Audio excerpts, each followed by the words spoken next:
Welcome back to The Daily Show, folks. It seems like every time you turn around, there's a new crisis brewing. Today's main course, the U.S. China trade war, reheated and served with a side of economic anxiety. Now, I know what you're thinking, Trevor, not this again. I can barely afford gas as it is, and now we're talking trade wars. Trust me, I feel you. But buckle up, Buttercup, because this trade war is a big deal. Remember back in the before times like 2018? Yeah, that's when this whole thing kicked off. Former President Trump slapped tariffs on Chinese goods and China clapped back with tariffs of their own. It was a whole big thing.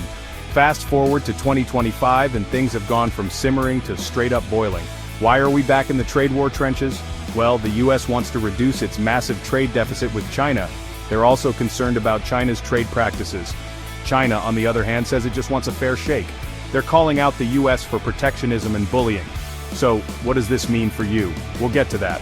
But first, let's break down exactly what's been happening in this trade war.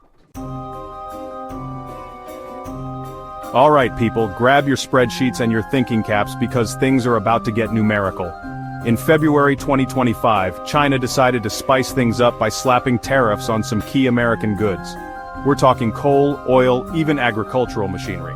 The US, never one to back down from a trade tussle, retaliated by raising tariffs on Chinese imports. And so began the tariff tango. Back and forth they went, each side trying to outdo the other with higher and higher tariffs. It was like watching a really expensive game of ping pong, except instead of paddles, they were using billions of dollars. The US hit China with a 20% tariff. China countered with tariffs on soybeans and pork. The US retaliated with a 54% tariff and China matched them.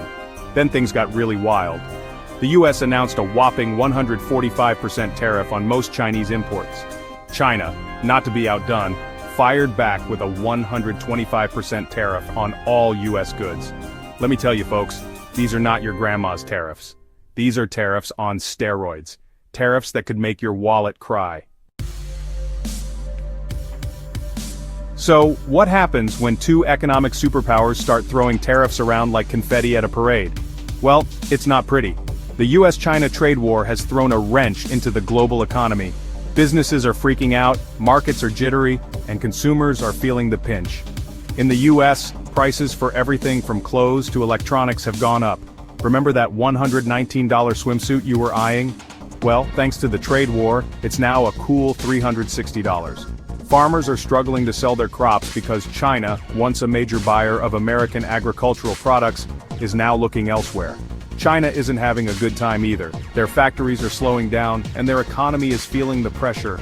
The trade war has exposed vulnerabilities in both countries, and it's clear that no one wins in a trade war, except maybe the lawyers who are getting rich off all the trade disputes. So, what's next for the US-China trade war? Honestly folks, it's anyone's guess. Both sides say they're open to talks, but there's a lot of bad blood between them. It's like trying to get your divorced parents to agree on where to go for dinner. Some experts believe that the two countries will eventually reach a deal. After all, it's in both their best interests to find a way to work together. But others are less optimistic. They worry that the trade war could escalate further, leading to a full-blown economic Cold War. One thing's for sure, this trade war is a big deal. It's already having a real impact on people's lives, and it has the potential to get much worse. So, what can you do? Well, for starters, stay informed. Pay attention to what's happening and don't be afraid to contact your elected officials to let them know how you feel. And maybe, just maybe, we can find a way out of this trade war before it's too late. That's it for The Daily Show. Stay tuned for more news you can use, or at least news you can be anxious about.